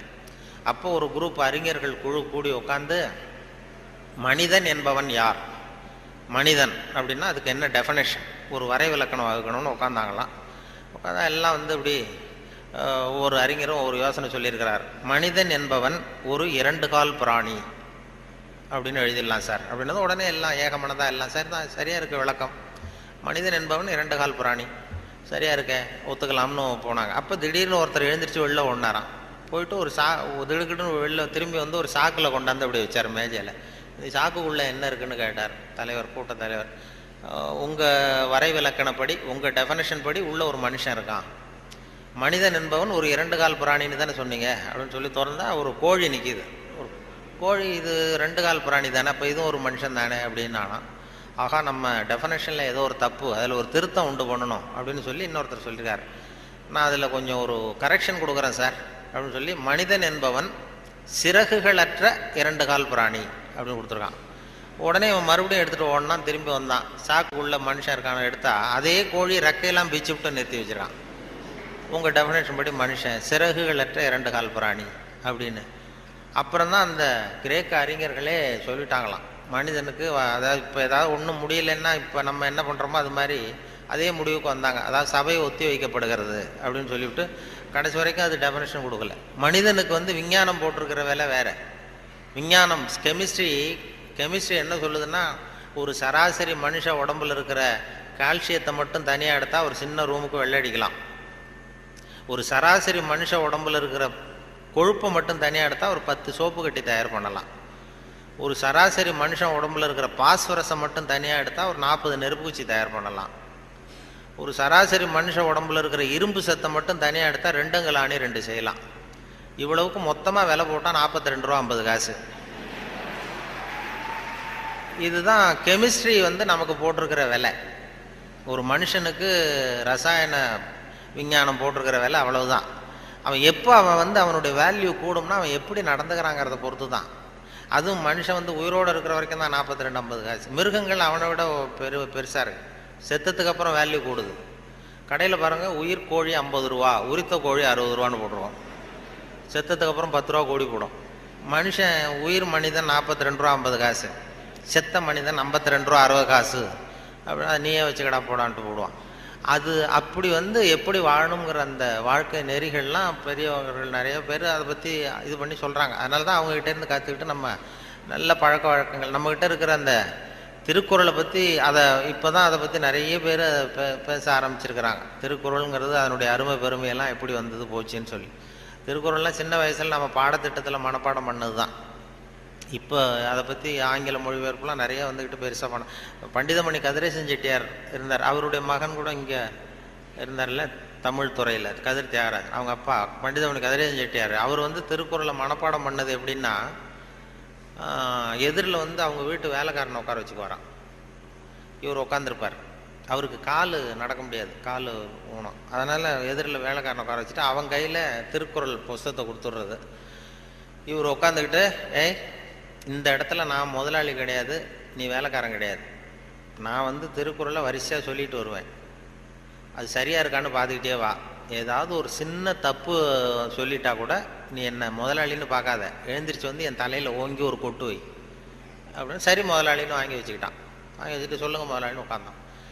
அகர முதல எழுத்தெல்லாம் ஆதி பகவன் முதற்றே உலகு அப்படின்னாரு. உடனே கிடுக்குன்னு கொஞ்சம் இருங்க முதலாளி அப்படின்னு சொல்லி எழுந்திரிச்சு வந்து ஓங்கி நங்குன்னு கொட்டி விட்டான் தலையில். ஏன்டா கொட்டினா? நான் சரியாக தானடா சொன்னேன் அப்படின்னா. இல்லை, நீங்கள் சொன்னது தப்பு முதலாளி, அகர முதல எழுத்தெல்லாம்னு நீங்கள் சொன்னீங்க, இந்த புஸ்தகத்தில் அகர முதல வெழுத்தெல்லாம்னு போட்டிருக்கு, அதனால் தப்பு அப்படின்னு டக்குன்னு இப்போ திருக்குறளை பிடிங்கிட்டாரான்.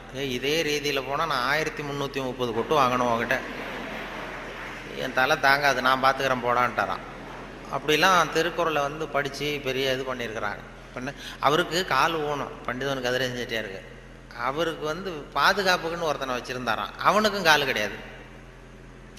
அப்போ கேட்டிருக்காங்க, ஏங்க ஐயா நீங்கள் தான், உங்களுக்கு தான் கால் நடக்க முடியாது, நடமாட முடியல, கால் ஊனம், உங்களுக்கு பாதுகாப்புக்குன்னு ஒருத்தனை வச்சுருக்கீங்க, அவனுக்கும் கால் விளங்காமல் இருக்குது, கால் சரியில்லையே அப்படின்ட்டு இருக்காங்க.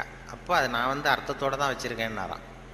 என்ன அப்படின்னு கேட்டதுக்கு சொல்லியிருக்காரு, எனக்கு ஒரு ஆபத்துன்னு வரும்பொழுது இவன் விட்டுட்டு ஓடி போகாமல் இருக்கணும்ல,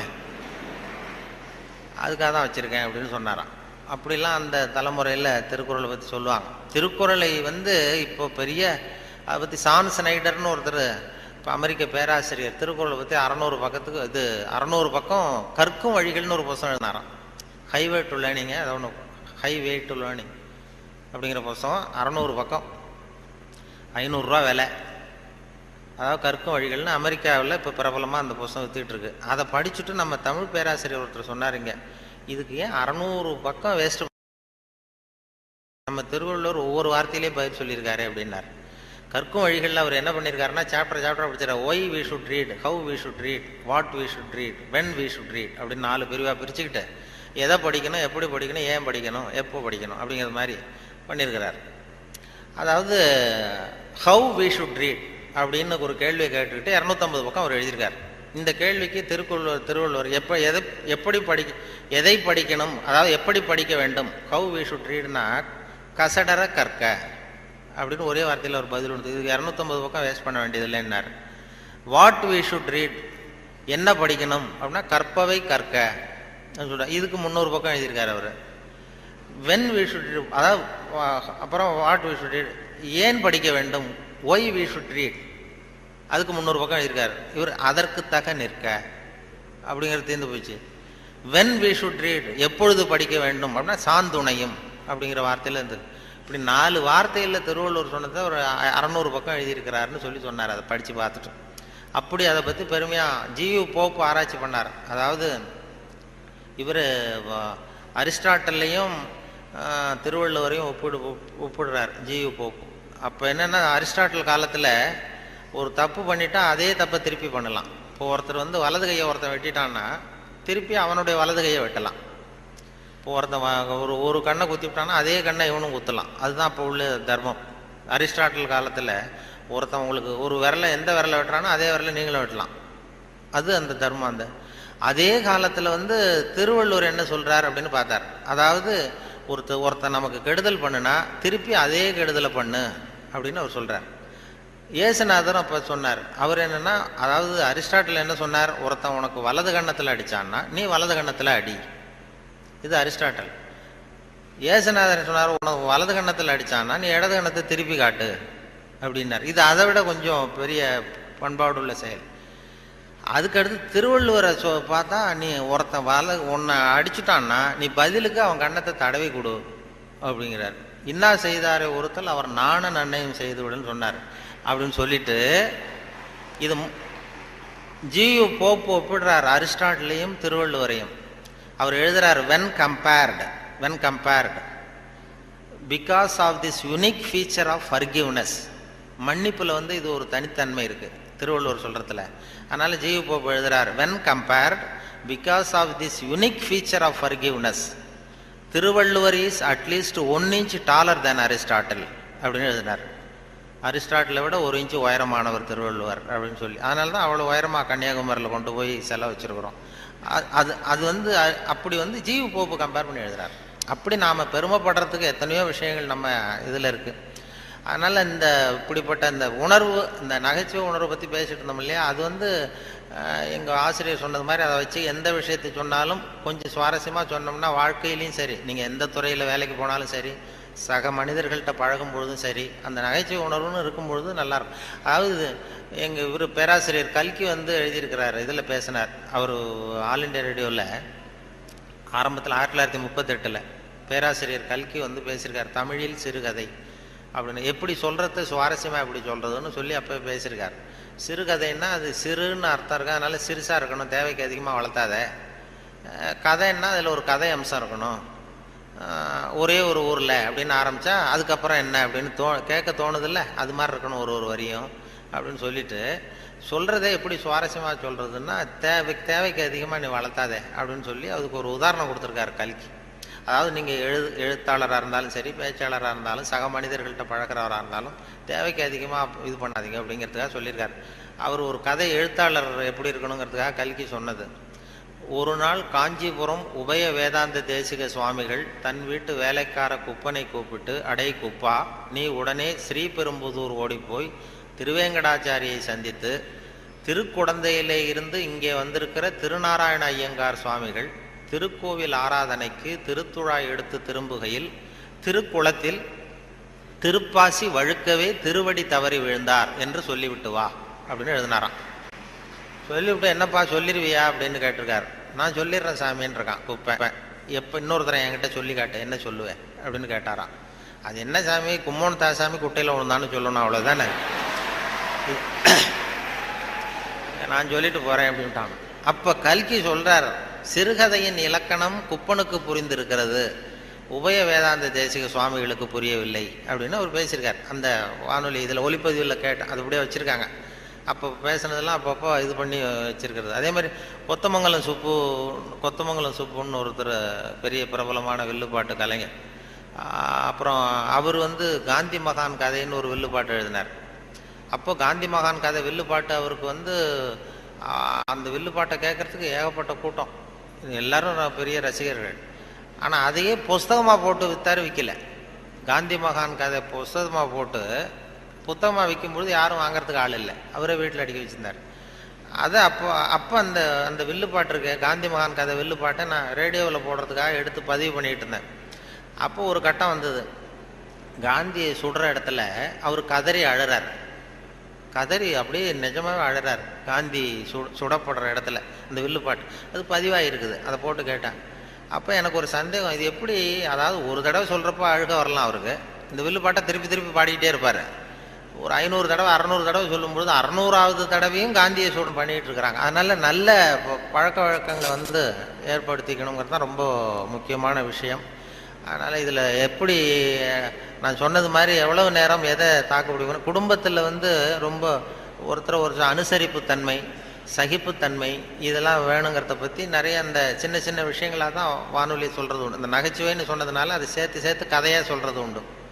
சின்ன விஷயங்களை வந்து அப்படியே இப்போ குடும்பத்தில் வந்து ஒரு அனுசரிப்புத்தன்மை வேணும், வாழ்க்கைங்கிறது ஒரு பெரிய பிரயாணம், குடும்பத்தில் அனுசரிப்பு தன்மை வேணும் அப்படின்னா அப்போ அதுக்கு ஒரு கதை மாதிரி சொல்லிடுறது வானொலி ஊடகத்தில். இப்போ ஒரு குடும்பத்தில் கணவன் மனைவி 2 பேர் இருந்தாங்க. 2 பேருக்கு ஒரு குழந்தை பிறந்தது. அதுக்கு பேர் வைக்கிறதுல தகராறு வந்துட்டு தான். என்ன பேர் வைக்கிறதுன்னு அவன் சொல்கிறான் எங்கள் அப்பா பேர் தான் வைக்கணுங்கிறான். இந்த அம்மா சொல்லுது எங்கள் அப்பா பேர் தான் வைக்கணுங்குது. தகராறு. உடனே என்ன காலையிலேருந்து சண்டை, குழந்தைக்கு பேர் வைக்கிறதுல. அதில் கூட ஒத்து போக முடியல. உடனே எதிர்த்து வீட்டுக்காரன் ஒருத்தன் வந்தான். வந்து என்ன உங்கள் வீட்டில் காலையிலேருந்து சண்டைன்னு கேட்டிருக்கான். அது ஏன் கேட்குறீங்க, இந்த குழந்தைக்கு பேர் வைக்கிறதுல தகராறு, நான் எங்கள் அப்பா பேரை வைக்கணுங்கிறேன், அவங்க அப்பா பேரை வைக்கணும்னு சொல்லுது, என்ன பண்ணுறது தெரியலன்னு தான் அவன் சொன்னானா. இது ஏன் சண்டை போடுறீங்க, எதிர்த்த வீட்டுக்காரன்னு நான் ஒருத்தன் எதுக்கு இருக்கேன், என்கிட்ட சொல்ல வேண்டியது தானே அப்படின்னு சொல்லிவிட்டு, ஏன்ப்பா உங்கள் அப்பா பேர் என்னன்னு கேட்டிருக்கான். எங்கள் அப்பா பேர் சீனிவாசன் அப்படின்ட்டுருக்கான். சரிம்மா உங்கள் அப்பா பேர் என்ன, எங்கள் அப்பா பேர் கிருஷ்ணன். இவன் யோசித்தான், சரி குழந்தைக்கு சீனிவாச கோபாலகிருஷ்ணன் அப்படின்னு பேர் வச்சுருங்க, இதுக்கு ஏன் தகராறு அப்படின்ட்டு போயிட்டான். போனதுக்கப்புறம் இந்த இவங்க 2 பேரும் பேசிக்கிறாங்க, அது எப்படி இந்த சீனிவாசன் சரி கிருஷ்ணன் சரி, நடுவில் கோபாலன் எங்கேருந்து வந்தான். ஓடி போய் கூப்பிட்டு வந்தாங்களா அவனை, வாடா கிட்டவா, அது யாரா கோபாலன் அப்படின்னா அது எங்கள் அப்பா பேர்,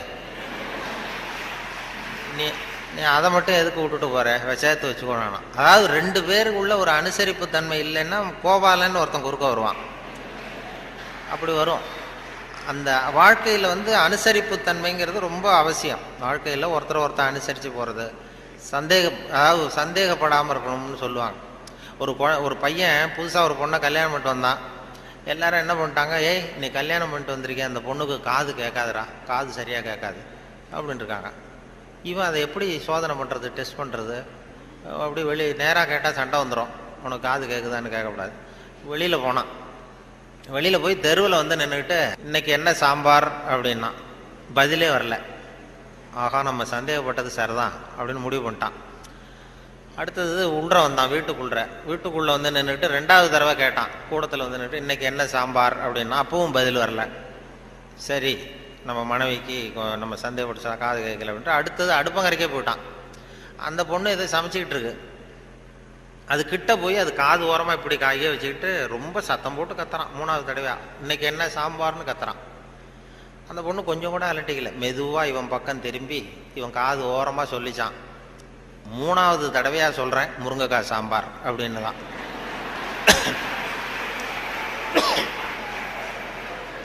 இவனுக்கு காது கேட்கல, இவன் அதை போய் குத்துறான். அதான் தன் குற்றம் நீங்கி பிறர் குற்றம் காண்கிற்பின் என் குற்றமாகும் இறைக்குன்னு சொல்லுவாங்க.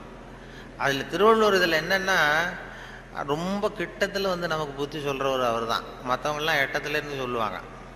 நீங்கள் நல்லது செஞ்சால் எதுக்கும் கவலைப்படாதீங்க அப்படின்னு எத்தனையோ பேர் உபதேசம் பண்ணுவாங்க. நமக்கு நீ நல்ல காரியம் செய்கிறது நல்ல காரியமா, எதுக்கும் கவலைப்படாது, நீ பாட்டு செஞ்சுட்டு போடா அப்படிம்பாங்க. திருவள்ளுவரை சொல்ல கிட்ட நீ நல்லது செஞ்சாலும் தப்பு வந்துடும், ஜாக்கிரதையாரு அப்படின்னு சொல்லிட்டு போகிறார். அது நம்ம மேலே ரொம்ப அக்கறை உள்ளவங்க தான் அதை சொல்லுவாங்க. பலனை பற்றி கவலைப்படாத, நீ பாட்டு எதை வேணாலும் செஞ்சுட்டு போ, கடமையை செஞ்சுட்டு போடான்னு உபதேசம் பண்ணுறது இருக்காங்க நிறையா. நன்று ஆற்றல் உள்ளும் தவறுண்டு, அவரவர் பண்பறிந்து ஆற்றா கடை, நீ நல்லது செஞ்சால் கூட தப்பு வந்துடும், ஜாக்கிரதையாரு அப்படின்னாரு. அது நம்ம பேரில் அக்கறை, அவ்வளவு அக்கறை உள்ளவங்க தான் அதை சொல்ல முடியும். இப்போ ஒருத்தன் ஒரு தெருவில் ஒருத்தன் குடிகாரன் நடு ராத்திரி 12 மணி ஆடிக்கிட்டே நிற்கிறான். ஒரு பெரியவர் வந்தார். இந்த நேரம் அப்படி அநியாயமாக அப்படி ஆடிட்டு நிற்கிறியே, உங்கள் வீடு எங்கடா இருக்குன்னா அண்ணாந்து பார்த்தான். பக்கத்தில் பார்த்தார், ஒரு மாடிப்படி மாதிரி படிப்படியாக இருக்குது, அங்கே ஒரு ரூம் இருக்குது, கதவு இருந்தது. அங்கே தான் இருக்கேன்னா பிடிச்சி இழுத்துட்டு போனார். வாடா உன்னை கொண்டு வீட்டில் விட்றேன்னா வரமாட்டேங்கிறான். நீ வாடான்னு வலுக்கட்டாயமாக அந்த பெரியவர் அந்த குடிகாரனை பிடிச்சி தரன்னு இழுத்துட்டு போய் மாடிப்படியில் இந்த கதவை திறந்து உள்ற போய் படுறா அப்படின்னா போக மாட்டேங்கிறான். ஒரு வலுக்கட்டாயமாக கழுத்தை பிடிச்சி உள்ற தள்ளி கதவை சாத்திவிட்டு இறங்கி வந்துட்டார். அப்பாடா ஒரு நல்ல காரியம் பண்ணோம். வந்தால் இன்னொருத்தன் அதே மாதிரி ஆடிக்கிட்டு வரான் கீழே. நீ என்னடா பண்ணேன்னா இவனும் அதே மாதிரி ஆடுறான். சரி வாடா உனக்கும் இங்கே தான் நான் அண்ணந்து பார்த்தான். சரிவா அங்கே தான் தங்கியிருக்கேன்னு பிடிச்சி தரன்னு இழுத்துட்டு போய் கதவு திறந்து போடான்னு அவனும் போக மாட்டேங்கிறான். அவனையும் வலுக்கட்டாயமாக தள்ளிவிட்டு மூடிவிட்டு கீழே இறங்கி வந்தார். வந்தால் 3வது ஆள் ரொம்ப பயங்கரமாக ஆடிட்டு வரான். எத்தனை பேருடா அன்னைக்கு இப்படி புறப்பட்டுருக்கீங்க, எல்லாம் அங்கே தான் இருக்கீங்களா அப்படின்னு சொல்லி வாடா மேலேன்னு கூப்பிட்டார். நான் வரமாட்டேன்னு கத்தினான். அதெல்லாம் முடியாது, ஒன்று அங்கே விட்டுட்டு தான் போவேன்னு அவர் என்ன பெரியவர் இழுக்கிறார். இழுத்ததும் உடனே போலீஸ்னு கத்தியிருக்கான். போலீஸ்காரர் வந்துட்டார். அந்த போலீஸுக்காரர்கிட்ட அவன் புகார் பண்ணுறான். இந்த பாருங்கள் சார், யாரோ ஒரு பெரியவர் என்னை இந்த வழியாக மேலே கொண்டு போய் அந்த கதவை திறந்து அந்த பக்கமாக இருக்கிற குப்பை குழியில் தள்ளி தள்ளி விட்டுக்கிட்டு இருக்கிறார் 3 தடவையாக. நான் இறங்கி இறங்கி கீழே வந்துகிட்டு இருக்கேன். இன்னும் 2 தரம் தள்ளி விட்டாருன்னா செத்து போடுவோம் சார் அப்படின்றான். இதான் நன்று ஆற்றல் உள்ளும் தவறுண்டு, அவரவர் பண்பறிந்த ஆற்றா கடை. நீ நல்லது தான் செஞ்சார், தப்பு வந்துடும், அது அவ்வளவு தூரம் அவர் தான் சொல்ல முடியும். அந்த நன்று ஆற்றல் உள்ளும் தவறுண்டு, அவரவர் பண்பறிந்த ஆற்றா. நல்லதுன்னு செய்வாங்க. அப்போ ஒருத்தன் யார்கிட்டையும் நண்பர்கள்ட்ட கேட்டான், ஒரு 100 ரூபா கொடுங்கடா, ஏதாவது தொழில் செஞ்சு பொழைச்சிக்கிறேன்னு. யாருமே கொடுக்கறதுக்கு ஆள் இல்லை, பரவாயில்ல. உடனே அவன் என்ன பண்ணால், சரி மனிதர்கள் யாரும் நமக்கு உதவி பண்ண மாட்டேங்கிறாங்க, நமக்கு தேவை ஒரு 100 ரூபா, இது கடவுளுக்கே ஒரு லெட்டர் போட்டு பார்ப்போம், அவர் தானே எல்லாரையும் படைச்சார், அவர் கொடுக்குறாரா பார்ப்போம். ஒரு போஸ்ட் கார்டு வாங்கினான். போஸ்ட் கார்டை வாங்கி அதில் அன்புள்ள கடவுள் அவர்களுக்கு வணக்கம், எனக்கு மனிதர்கள் யாரும் உதவி செய்ய மாட்டேங்கிறாங்க, எனக்கு ஒரு 100 ரூபா இருந்தால் அதை வச்சு நான் பொழைச்சிக்குவேன், நானே ஒரு 100 ரூபாயை எனக்கு அனுப்பி வைக்கும்படி கேட்டுக்கொள்கிறேன்னு போட்டு கையெழுத்து போட்டான். போட்டு அந்த பக்கம் திருப்பி அட்ரஸ் எழுதணும்ல, பெறுகிறவர் முகவரி, உயர்திரு கடவுள் அவர்கள், அப்புறம் தெரு நம்பர், வீட்டு நம்பர், தெரு ஒன்றும் தெரியல. யோசிச்சான், கடவுள் அட்ரஸ் எப்படி கண்டுபிடிக்கிறது யோசிச்சு, சரி எல்லார் அட்ரஸும் போஸ்ட் மாஸ்டருக்கு தெரியும் அப்படின்னு சொல்லி கடவுள் கேரா போஸ்ட் மாஸ்டர் அண்ணாமலை நகர் சிதம்பரம்னு போட்டு விட்டான். அந்த போஸ்ட் மாஸ்டர் ஒரு நல்ல எண்ணம் படைச்சவர். அவர் என்ன பண்ணிட்டாரு, யாரோ ஒருத்தன் அப்பாவித்தனமாக 100 ரூபா கேட்டிருக்கான், நாமளே அனுப்பிச்சிருவோம், கடவுளுக்கு அனுப்பியிருக்கான் அப்படின்னு சொல்லி அங்கே போஸ்ட் ஆஃபீஸில் வேலை செய்கிறவங்கள்ட்டெல்லாம் உங்களால் முடிஞ்சதை கொடுங்கப்பா, ஹெல்ப் பண்ணுங்க, அவனுக்கு உதவி பண்ணுவோன்னா ஆளுக்கு உடனே 5, 10ன்னு எடுத்து கொடுத்தாங்க. எல்லாரும் சேர்த்தா ஒரு 90 ரூபா சேர்ந்து போச்சு. உடனே சேர்ந்த வரைக்கும் அனுப்பிச்சிருவோம் அப்படின்னு சொல்லி மணி ஆர்டர் ஃபார்ம் எடுத்தார். மணி ஆர்டர் கமிஷனையும் அவரே ஒத்துக்கிட்டார். அவரே எடுத்துக்கிட்டு அந்த சேர்ந்த பணம் 90 ரூபாய் வச்சு அந்த அவனுக்கு அனுப்பிச்சிட்டார். அவன் வாங்கிட்டான். வாங்கி 90 ரூபா வாங்கிட்டு மறுபடியும் ஒரு போஸ்ட் கார்டு வாங்கினான். வாங்கி மறுபடியும் கடவுளுக்கே ஒரு லெட்டர் எழுதினான். அன்புள்ள கடவுள் அவர்களுக்கு வணக்கம், நீங்கள் அனுப்பிய பணம் வந்து சேர்ந்தது, ரொம்ப நன்றி. இருந்தாலும் உங்களுக்கு ஒரு யோசனை சொல்ல விரும்புகிறேன், ஆலோசனை, அறிவுரை. இனிமேல் நீங்கள் எனக்கு பணம் அனுப்பும் பொழுது போஸ்ட் மாஸ்டர் மூலமாக அனுப்ப வேண்டாம், அவர் ஒரு 10 ரூபாயை எடுத்து வச்சுக்கிறார் அப்படின்னா. நல்லது செய்ய போய் கெட்ட பேர் வந்துடுது பாருங்க. இதான் நன்று ஆற்றல் உள்ளும் தவறுண்டு, நன்று ஆற்றல் உள்ளும் தவறுண்டு, அவரவர் பண்பறிந்த ஆற்றா கடை அப்படிங்கிறது அதான். அப்படி அதை பண்ணியிருக்கிறாங்க. அதை ரொம்ப அருமையாக இவர் சுத்தானந்த பாரதியார் மொழிபெயர்ப்பு இருக்கு, ஆங்கில மொழிபெயர்ப்பு. அதை திருக்குறள் தமிழில் எப்படி எழுதியிருக்காரோ அதே அழகில் அவர் ஆங்கிலத்தில் மொழிபெயர்த்திருக்கிறார். சுத்தானந்த பாரதியாருடைய ஆங்கில மொழிபெயர்ப்பு பார்த்தீங்கன்னா அப்படியே இருக்கும். அதாவது உடம்போடு உயிரிட என்ன, மடந்தையோடு எம்மிடை தொடர்புன்னு ஒரு திருக்குறள் இருக்கும். அதாவது இந்த பெண்ணுக்கும் எனக்கும் உள்ள தொடர்பு எப்படின்னா உடம்புக்கும் உயிருக்கும் உள்ள தொடர்பு மாதிரி அப்படின்னு அந்த இதில் திருவள்ளுவர் எழுதியிருப்பார். உடம்போடு உயிரிட என்ன, மற்றென்ன, மடந்தையோடு எம்மிடை தொடர்பு. அதை சுத்தானந்த பாரதியார் மொழிபெயர்த்திருக்கிறார். The love between me and this lady is like bond between soul and body, இப்படி எழுதியிருக்கு. அதே போல் 2 வரியில் அந்த காலத்தினால் செய்த நன்றி செய்த ஞாலத்தின் மானப்பெரிது, அது மாதிரி a help rendered in hour of need, so though smaller greater than the world அப்படின்னு இப்படி அழகாக அதை பண்ணியிருப்பார். இவர் சொன்ன அந்த நம்ம நாவலர் நெடுஞ்செழியன், அவர் அந்த திருக்குறள் மொழிபெயர்ப்பு வந்தப்போ வானொலி நிலையத்துக்கு வந்திருந்தார். அப்போ முன்னாடி ஒரு அறையில் உட்காந்து பேசிகிட்டு இருக்கிறோம், அவர் பதிவுக்கு முன்னாடி. அப்போ கேட்டார், நீ என்ன படிச்சிருக்கேன்னு என்ன கேட்டார். நான் வந்து விவசாயம் படிச்சிருக்கேன் சார் அப்படின்னேன். விவசாயம் படிச்சிருக்கேன்னா அப்போ உங்ககிட்ட தான் ஒரு கேள்வி கேட்கணும் அப்படின்னு கேட்க ஆரம்பித்தார். என்ன சார் கேட்க போறீங்கன்னா, இந்த காலத்தினால் செய்த நன்றி செய்தேனும் ஞாலத்தின் மான பெரிதுன்னு ஒரு திருக்குறள் இருக்குல்ல, ஆமான்னு. அது வந்து அது பொருத்தமாக இல்லையே அந்த உதாரணம்னார். என்னன்னு கேட்டேன். காலத்தினால் செய்த நன்றினா ஒருத்தன் ஒரு அவ தேவைப்படுறப்ப செய்கிற உதவி பூமியை விட பெருசு. ஞாலத்தின் மான பெரிதுனா பூமிங்கிறது ஒரு பௌதிக பொருள், அது உருண்டை. உதவிங்கிறது ஒரு செயல். நீ ஒருத்தனுக்கு அந்த நேரம் பார்த்து செய்கிற உதவி வந்து பூமியை விட பெருசுன்னா நீ செய்கிற செயல் உருண்டையாக இருக்கா? அதுக்கும் பூமி உருண்டைக்கும் என்ன சம்பந்தம்? அது பொருத்தமாக இல்லையேன்னு அவர் சொன்னார். நெடுஞ்சு ஆமாம் சார் எனக்கும் அது பொருத்தம் அப்படி தான் தெரியுது அப்படின்னா. இல்லை நீ விவசாயம் படித்ததுனால கேட்டேன் உங்ககிட்ட அப்படின்னு சொல்லிட்டு அப்புறம் அதுக்கு அவர் விளக்கம் கொடுத்தார். அது அப்படி இல்லை தம்பி அப்படின்னு சொல்லிட்டு, காலத்தினால் செய்த நன்றிங்கிறது நேரம் பார்த்து உதவி செய்கிறது. பூமி வந்து உடனே உதவி செய்யாது. அது எப்படின்னா, இன்னைக்கு ஒரு கத்திரிக்காய் செடியை நட்டின்னா ஒரு 4 மாதம் கழிச்சு தான் கத்திரிக்காய் காய்க்கும். இன்னைக்கு ஒரு நெல்லை நடவு பண்ணின்னா ஒரு 3.5 மாதம் 4 மாதம் கழிச்சு தான் உனக்கு பலன் கொடுக்கும். 4 மாதம் கழித்து பலன் கொடுக்குற பூமியை விட உடனே செய்கிற உதவி பெருசு இல்லையா? அதனால தான் காலத்தினால் செய்த நன்றி செய்தேன்னு ஞாலத்தின் மான பெரிது அப்படின்னார்.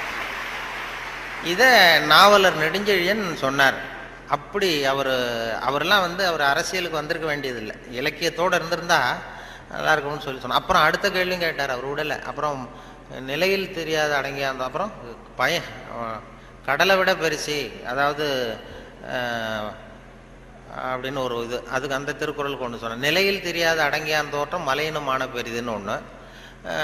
பயன் தூக்கார் செய்த உதவி நயன் தூக்கின் நன்றி கடலிற் பெரிது. அதாவது பயன் கருதாமல் செய்கிற உதவி கடலை விட பெருசுன்னு சொல்கிறாரு. கடலுங்கிறது விரிந்தது. பயன் கருதாமல் செய்கிற உதவிக்கும் கடலுக்கும் என்ன சம்பந்தம்னு கேட்டார், இந்த முதல் கேள்வி மாதிரி. அப்புறம் அவரே விளக்கம் கொடுத்தார்.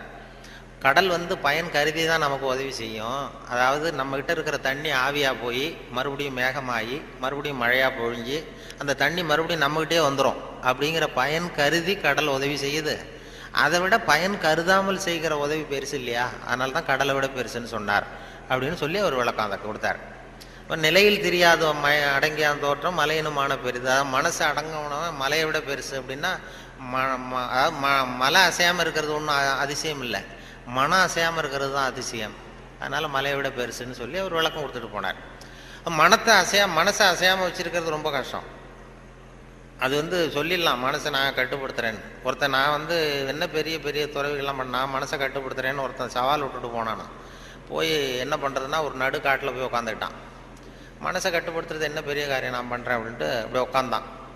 உட்காந்து பார்த்தா எதிரில் ஒத்தையடி பாதை, அதில் ஒரு நடனம் ஆடுற பொண்ணு போயிட்டுருக்கு. டான்ஸு ஸ்கூல் ஒன்று, டான்ஸு கற்றுக்கிறதுக்கு போயிட்டுருக்கு.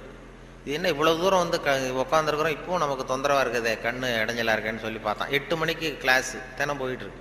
இப்போ பார்த்தான், ஒரு துணியை எடுத்து கண்ணை கட்டிட்டு உட்காந்துட்டான். இனிமேல் பார்த்துக்கோ, இனிமேல் ஒன்றும் ஆகாதுன்னு.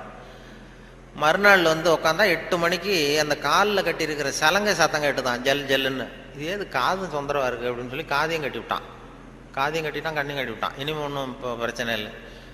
மறுநாள் காலையில் 8 மணிக்கு அது தலையில் வச்சுருக்கிற பூ வாசம் அடிச்சிருக்கு. இந்த பொண்ணு மூக்கையும் கட்டிவிட்டான்.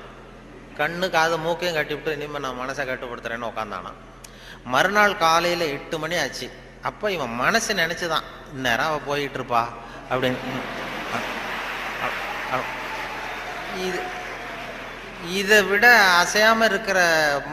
அசையாமல் இருந்ததுன்னா அது மலையை விட பெருசு மனசு. நிலையில் தெரியாத அடங்கியான் தோற்றம் மலையினும் மான பெரிதுன்னா அதுதான். மலை அசையாமல் இருக்கிறது ஒன்றும் பெரிய ஆச்சரியம் இல்லை, மனசு அசையாமல் இருந்ததுன்னா அது பெரிய அதிசயம் அப்படின்னு சொல்லி அதுக்கு விளக்கம் அவர்கள் கொடுத்துக்கிட்டு இருந்தாங்க. அப்படி நிறைய அதை பற்றி நிறைய பண்ணுறாங்க. அதனால் நமக்கு உங்களுடைய எவ்வளவு நேரம் ஆச்சுன்னு தெரியல, எப்போ முடிக்கிறதுன்னு தெரியல. அது ஒரு கடிகாரம் வச்சா பரவாயில்ல. கடிகாரம் சொல்லுவாங்க பேச்சாளர்கள், சில பேச்சாளர்கள் ஆரம்பிச்சிருவாங்க, முடிக்க முடியாது, எப்போ முடிக்கிறதுன்னு தெரியாது. நெடுஞ்செழியனை பற்றியே பேரறிஞர் அண்ணா சொல்கிறது உண்டு.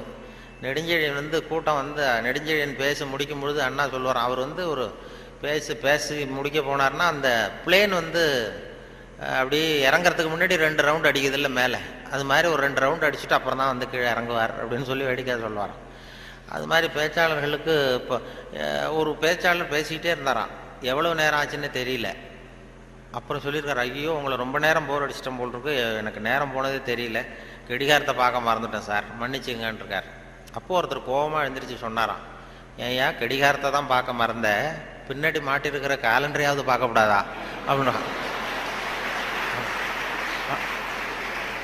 அப்படின்னா அவன் வாரக்கணக்கில் பேசிக்கிட்டு இருந்திருக்கான். போன ஆரம்பத்தில் முடித்து இந்த விழா முடிகிற வரைக்கும் பேசிகிட்டு இருக்கிறது மாதிரி ஆகிடும். அது அந்த பேச்சுங்கிறது அந்த கல்கி சொன்னார்ல, அது மாதிரி இருக்கணும்னு சொல்லுவாங்க. பேச்சு எதுவாக இருந்தாலும் ஒரு தன்னம்பிக்கை ஊட்டுறது மாதிரி இருக்கணுமா. ஒரு பேச கேட்டாலும் எழுத்தை படித்தாலும் அது படித்து முடித்ததும் நமக்கு ஒரு வாழ்க்கையில் ஒரு பிடிப்பு தன்னம்பிக்கை ஊட்டணும். ஒரு இளைஞன் வாழ்க்கையில் விரக்தி அடைஞ்சி தற்கொலை பண்ணிக்கலாம்னு போய் தண்டவாளத்தில் தலை வச்சு படுத்தான். தண்டவாளத்தில் தலை வச்சு படுத்துறான், எதுவும் வாழ்ந்து பிரயோஜனம் இல்லைன்னு விரக்தி அடைஞ்சிட்டான். படுத்துக்கிட்டு இப்படி பார்க்குறான், 2 பக்கமும் ரயிலே வரல.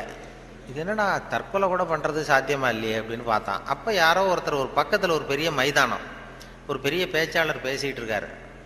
ஆகா, அங்கே யாரோ ஒருத்தர் பேசுகிறாரு, அதையாவது போய் கேட்டுட்டு வருவோம் கொஞ்சம் நேரம், இங்கே போர் அடிக்குது, அதுக்கப்புறம் தண்டவாளத்தில் தலை வச்சு படுத்துருவோம். அப்படின்னு எழுந்திரிச்சு போனான். அங்கே போனால் ஒரு 2000 பேர் உட்காந்துருக்காங்க மைதானத்தில். பேசிகிட்டு இருக்கார் ஒரு பேச்சாளர் தன்னம்பிக்கைங்கிறத பற்றி. பேசி முடித்தார் 1 மணி நேரம். முடிச்சுட்டு எல்லாரும் கலைஞ்சி போயிட்டாங்க. அப்புறம் அந்த இளைஞன் போனான். போய் அந்த பேச்சாளர்கிட்ட, சார் நான் வந்து தற்கொலை பண்ணிக்கணுங்கிற எண்ணத்தோடு தண்டவாளத்தில் தலையை வச்சு படுத்திருந்தேன். உங்கள் குரல் கேட்டது, பேச்சு கேட்கணும்னு வந்தேன். 1 மணி நேரம் உங்கள் பேச்சை கேட்டேன். இப்போ வந்து அந்த தற்கொலை எண்ணத்தை மாற்றிக்கிட்டேன். நான் இனிமேல் தற்கொலை பண்ணிக்க மாட்டேன். எனக்கு வாழ்க்கையில் ஒரு தன்னம்பிக்கை வந்துடுது, பிடிப்பு வந்துடுது. அதுக்கு நீங்கள் தான் காரணம் அப்படின்ட்டுருக்கான். அது எப்படிடா அந்த முடிவுக்கு வந்தேன்னு கேட்டிருக்காரு அவர்.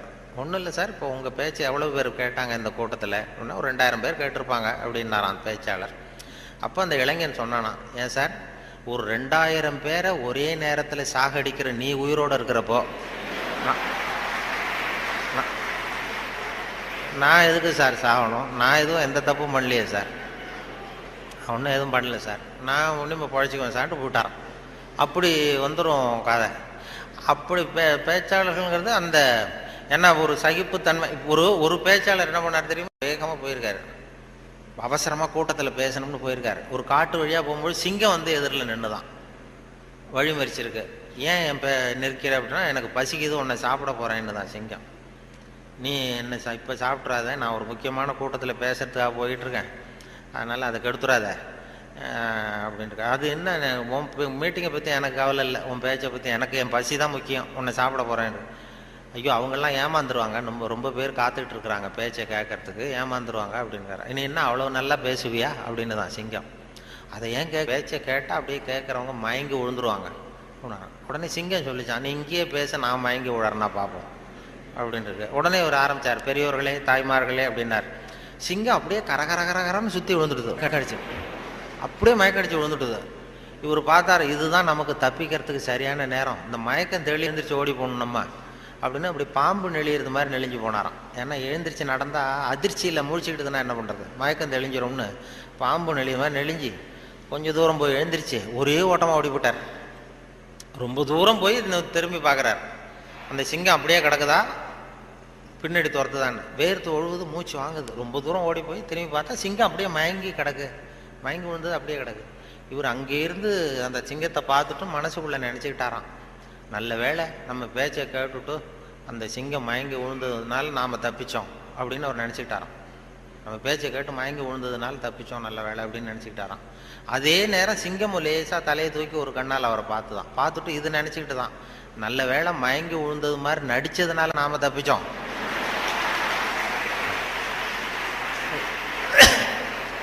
இல்லைன்னா அவன் பேசியே கொண்டிருப்பான் நம்மளை அப்படின்னு அது நினச்சிதான்.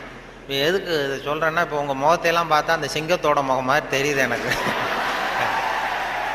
ஆமாம், அது என்ன, இது எந்த இதில் இருக்கீங்க என்ன ஏதுன்னு அது புரிஞ்சுக்கிறது ரொம்ப கஷ்டம். ஆனால் இது மாதிரி நேரத்தில் நல்ல பழக்க வழக்கங்களை வளர்த்தலாம். சகிப்புத்தன்மைங்கிறது ஒரு பெரிய முக்கியம். இன்டர்நேஷ்னல் இயர் ஆஃப் டாலரன்ஸ்னு கொண்டாடினாங்க.